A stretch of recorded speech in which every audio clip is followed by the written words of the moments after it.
Chapter 6.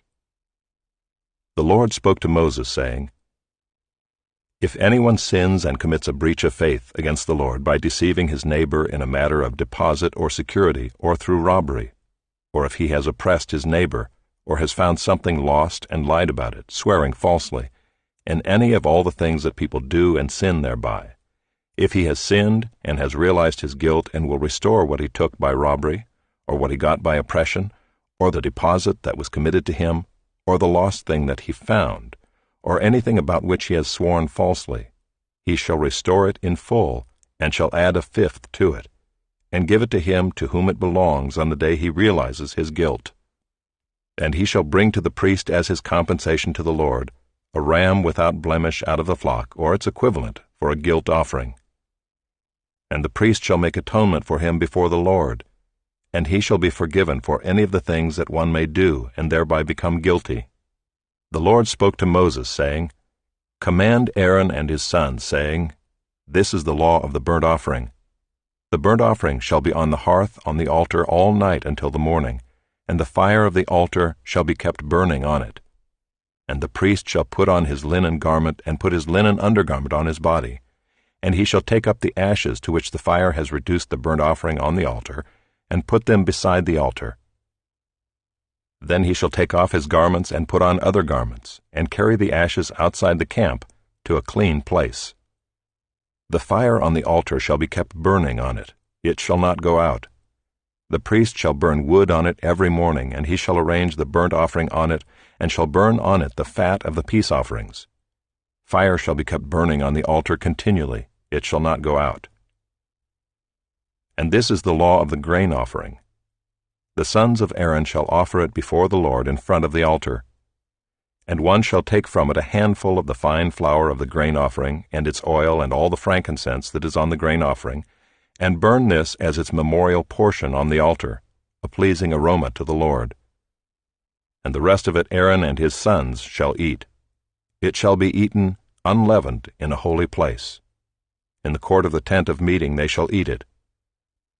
It shall not be baked with leaven. I have given it as their portion of my food offerings. It is a thing most holy, like the sin offering and the guilt offering.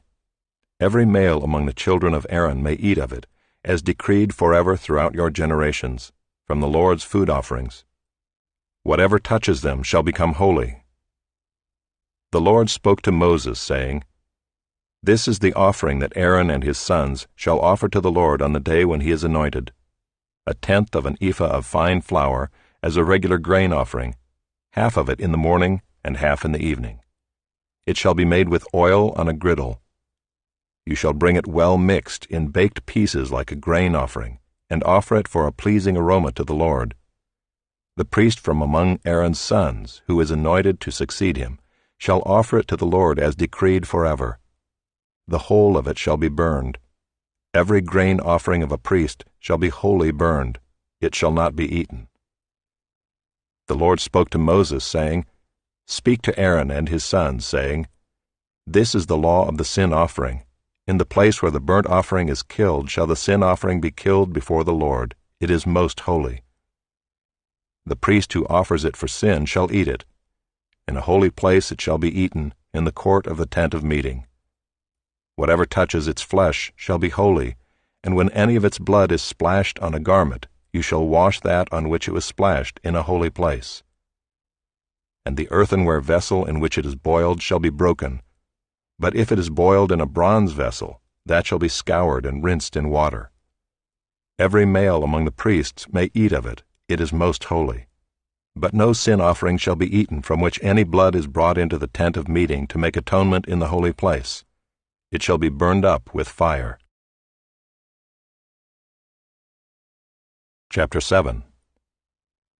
This is the law of the guilt offering. It is most holy.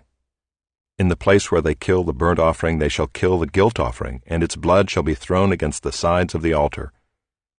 And all its fat shall be offered, the fat tail, the fat that covers the entrails, the 2 kidneys with the fat that is on them at the loins, and the long lobe of the liver that he shall remove with the kidneys. The priest shall burn them on the altar as a food offering to the Lord. It is a guilt offering. Every male among the priests may eat of it, It shall be eaten in a holy place. It is most holy. The guilt offering is just like the sin offering. There is one law for them. The priest who makes atonement with it shall have it. And the priest who offers any man's burnt offering shall have for himself the skin of the burnt offering that he has offered. And every grain offering baked in the oven, and all that is prepared on a pan or a griddle, shall belong to the priest who offers it. And every grain offering mixed with oil or dry shall be shared equally among all the sons of Aaron. And this is the law of the sacrifice of peace offerings that one may offer to the Lord.